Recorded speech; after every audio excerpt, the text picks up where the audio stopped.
All right, I'm just going to take you slowly through each chorus of 12th Street Rag, and hopefully we'll clear up anything that is not immediately noticeable on the tablature. So this is basically how the tune is played, and good luck. So the first chorus.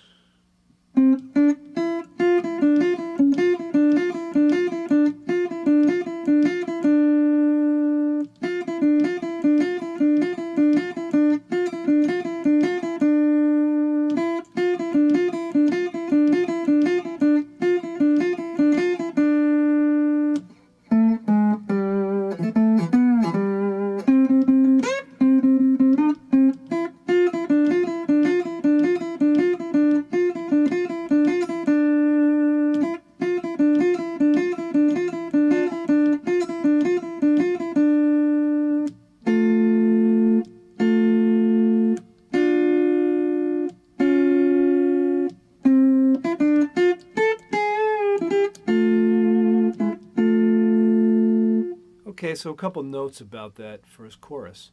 One of the most important parts, of course, is the main melody, which is this.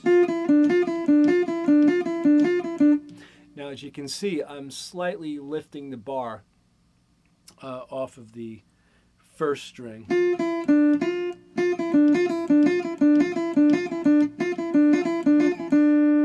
Okay, and I'm kind of, working it pretty firmly into that gap between the first and second strings.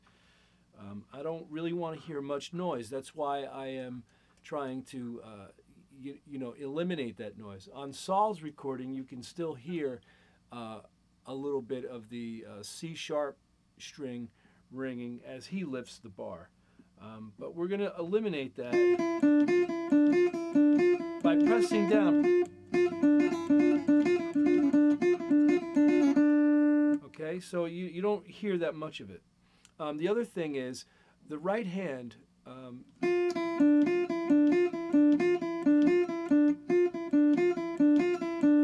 really want to work on the timing of that. You really want to play it slowly with a metronome.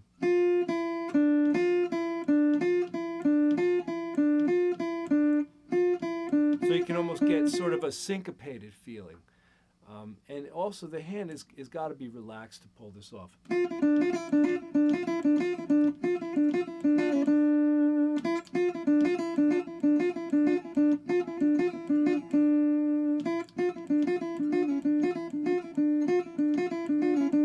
See, it's not really as difficult as it sounds.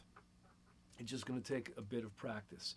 Now, one other thing of note here in this chorus, the lick at the very end, sort of like the little turnaround lick there.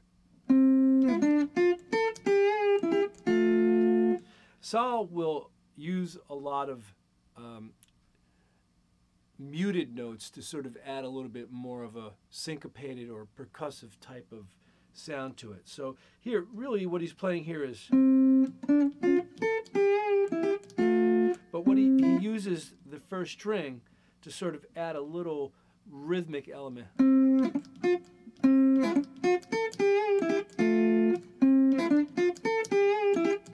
So when you see the little muted notes in the notation and tablature, that is exactly what's going on.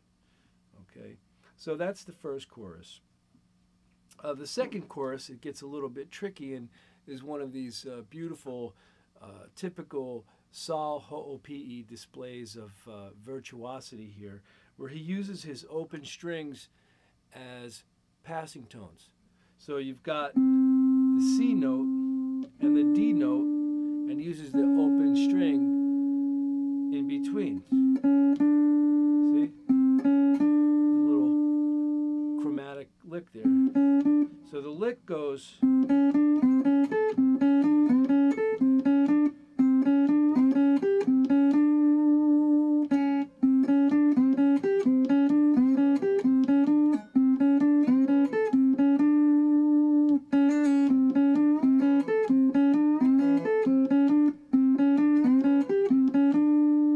Pretty interesting lick, and you can hear he's sliding, which gives it sort of a nice effect.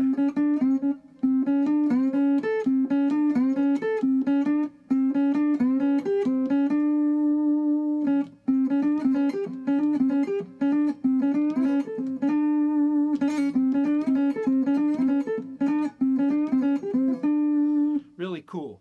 Really just Sol at his most inventive self.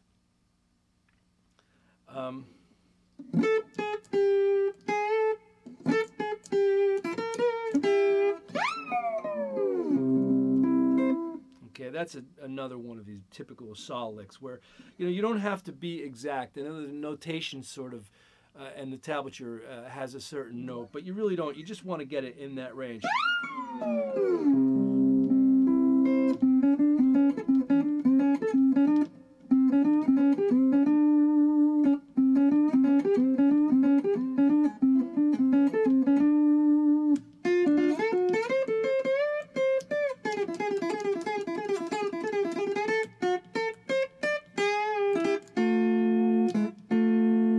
Okay, again, a little triplet lick there. And we're using your thumb and your second finger.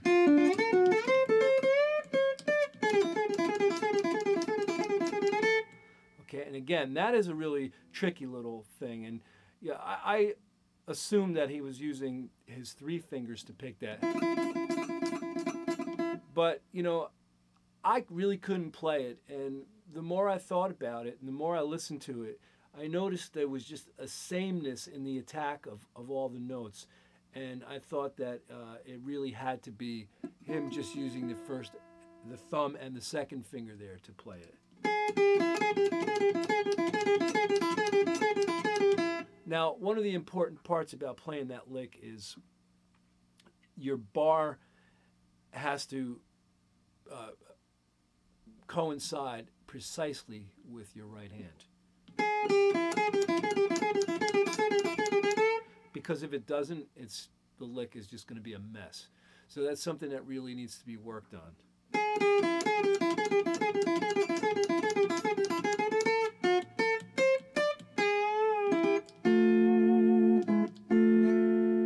Okay, so again.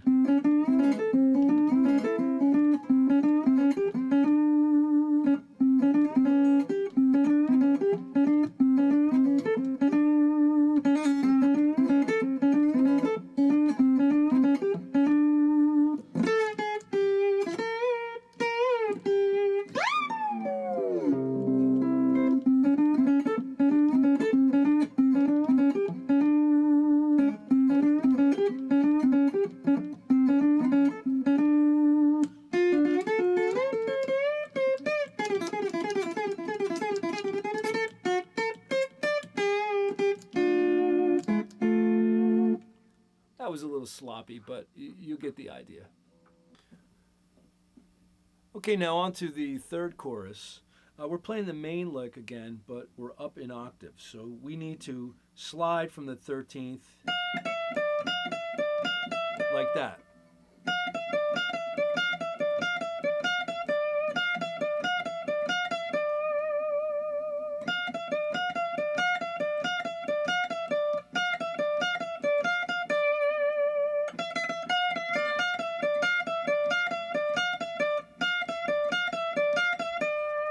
Now, that little triplet figure we did there, okay, thumb, 2, 1, thumb, 2, 1, and then we play the first note of the lick with the thumb. Since it's there, we sort of take advantage of it.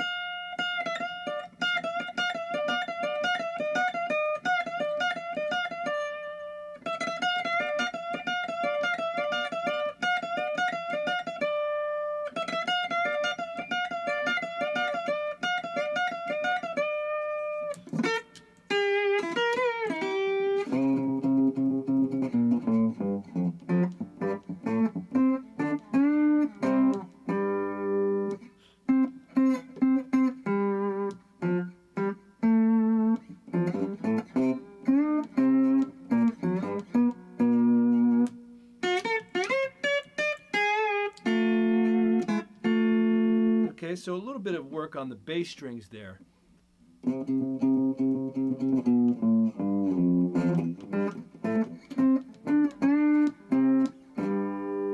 Palm blocking comes in really handy there.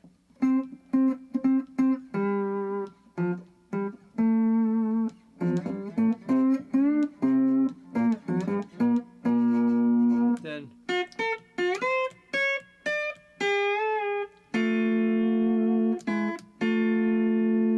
now you think it might be easier to play that lick on 2 strings, but it's not.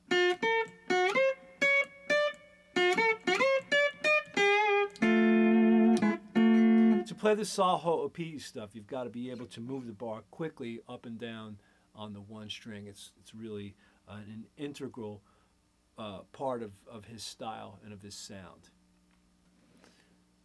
Okay, now on to the impressive 4th chorus. Playing the main melody again, this time harmonized.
Okay, so just to go back over that, you've got to really be precise with your bar movement here.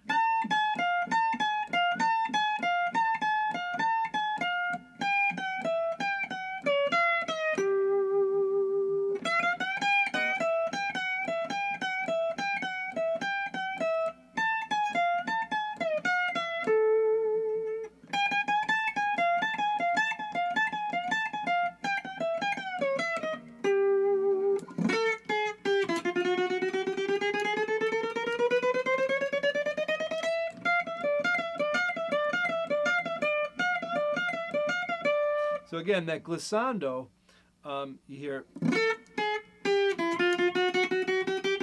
Again, we're using our thumb and our 2nd finger. We get a really nice even attack rather than, which can be a little dicey at times, but.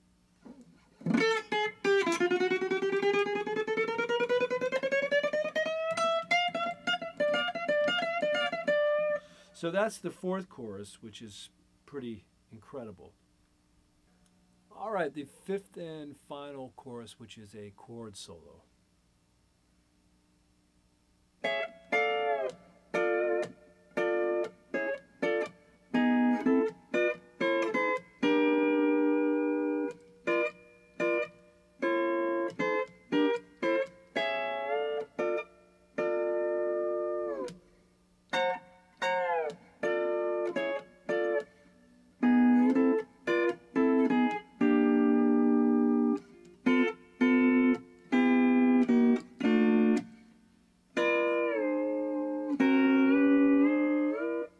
So I guess you get the augmented chord there. So we're using a lot of this slant, which is a 3-fret slant. So you do that and you get your 9th chord. But I guess, you know, if you, we'll give you an augmented sound, which is kind of cool. That's in bars 142 and 143. And then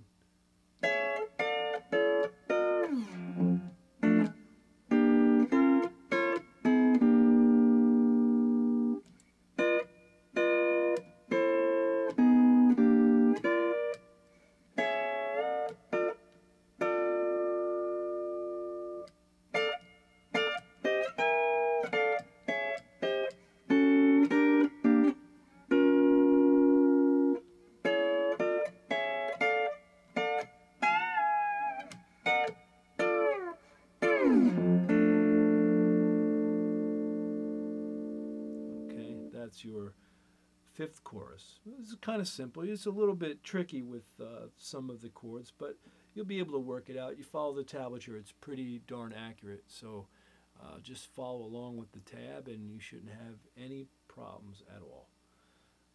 Good luck with your playing, and thanks for tuning in. Take care.